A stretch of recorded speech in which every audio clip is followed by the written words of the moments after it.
English quiz 4। Your teacher looked angrily at you. Your teacher looked angry at you.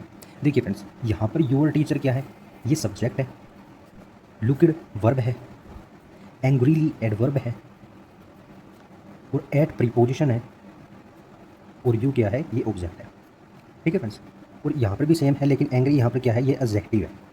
ठीक है friends, अब यहाँ पर देखिए फ्रेंड्स, जब भी लुक आ जाए या टेस्ट आ जाए, तो अगर इन वर्ब का यूज़ इंटेंशनली हो रहा है, यानी कि अगर ये वर्ब का यूज़ हो रहा है इंटेंशनली हो रहा है, यानी कि इरादे के साथ हो रहा है, यानी कि देखो यहाँ पर तुम्हारी टीचर ने तुम्हें गुस्से से देखा। अब मान लो तुमने कोई शरारत की होगी, जब भी तुम्हारी टीचर ने तुम्हें गुस्से से देखा है, तो यानी कि उन्होंने इंटेंशनली देखा है, अचानक से गुस्से से नहीं देखा। ठीक है, तुमने शरारत की तो तुम्हें इंटेंशनली देखा, यहाँ पर शरारत नहीं लिखी हुई, लेकिन अगर कोई आपको गुस्से से देख रहा है तो वो इंटेंशनली देखेगा ना भाई। ठीक है ना, तो अगर इरादे से इस लुकड वर्ब का या टेस्टेड वर्ब का यूज़ किया जाए, यानी कि इरादन जो कार्य होता है, यानी कि इंटेंशनली जो वर्ब होता है उसको यूज़, उसके लिए ये इन वर्ब का यूज़ अगर किया जाए, भाई तुम्हें इरादे से एंग्रीली देखा गया, या तुमने टेस्ट किया किसको, कॉफ़ी को तुमने टेस्ट किया, कैसे डाउटफुली टेस्ट किया, ये क्या है, ये एडवर्ब है, और ये क्या है, ये एडजेक्टिव है।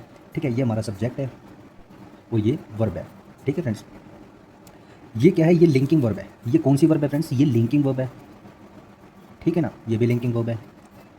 लिंकिंग वर्ब क्या करती है, ये सब्जेक्ट को, यहाँ तक पार्ट आप छोड़ दीजिए, यहाँ तक पार्ट आप छोड़ दीजिए, ये सब्जेक्ट को यानी कि टीचर को या मुकेश को, ये सब्जेक्ट को बाकी पार्ट से जोड़ती है। ठीक है, बाकी पार्ट से ये जोड़ती है, लेकिन अगर ये वर्क करती है किसके रूप में, इंटेंशनली किए गए कार्य के रूप में। आपको गुस्से से देखा, कैसे देखा, गुस्से से। ठीक है, तो ये इंटेंशनली देखा गया है, यानी कि ये जानबूझकर आपको गुस्से से देखा गया है। आपने डाउटफुली कॉफ़ी को टेस्ट किया आपने डाउटफुली यानी कि संदेह के साथ आपने कॉफ़ी को टेस्ट किया, तो आपने जानबूझकर संदेह के साथ कॉफ़ी को टेस्ट किया होगा। ठीक है ना, आपने मजाक में तो नहीं किया होगा, या सडनली आपने डाउटफुली तो नहीं किया होगा, तो आपने, आपको डाउट था भाई कॉफ़ी में कोई दिक्कत तो नहीं है, तो इसलिए आपने उसको डाउटफुली क्या किया, उसको टेस्ट किया।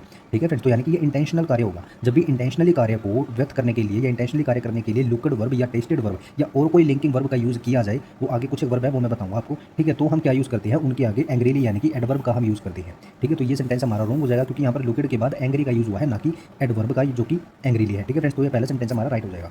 जब भी लिंकिंग वर्ब इंटेंशनली कार्य को बताने के लिए यूज़ हो, तो इसके बाद क्या आएगा, इसके बाद एडवर्ब आएगी, ना कि एडजेक्टिव आएगा। तो ये सेंटेंस हमारा रॉन्ग हो जाएगा। ठीक है फ्रेंड्स, इसके अलावा जो वर्ब है हमारी, तो ये वर्ब्स है लुक, टेस्ट, स्मेल और टर्न। इनके बाद क्या आएगा, इनके बाद एडवर्ब आएगी जब जो कार्य होगा वो इंटेंशनली किया जाए। यहाँ पर उसने कॉफ़ी को डाउटफुली चेक किया, डाउटफुली टेस्ट किया, इंटेंशनली यानी कि इरादे से, उसने जानबूझकर उसको डाउटफुली टेस्ट किया। उस मैडम ने जानबूझकर उसकी तरफ गुस्से से देखा, तो जानबूझकर देखा, आप ये चीज़ याद रखिए, जानबूझकर किया, जानबूझकर देखा, जानबूझकर टेस्ट किया, जानबूझकर स्मेल किया, जानबूझकर टर्न किया, तो वो क्या हो जाएगा, उसके बाद एडवर्ब आएगी। ठीक है ना फ्रेंड्स, एडजेक्टिव नहीं आएगा।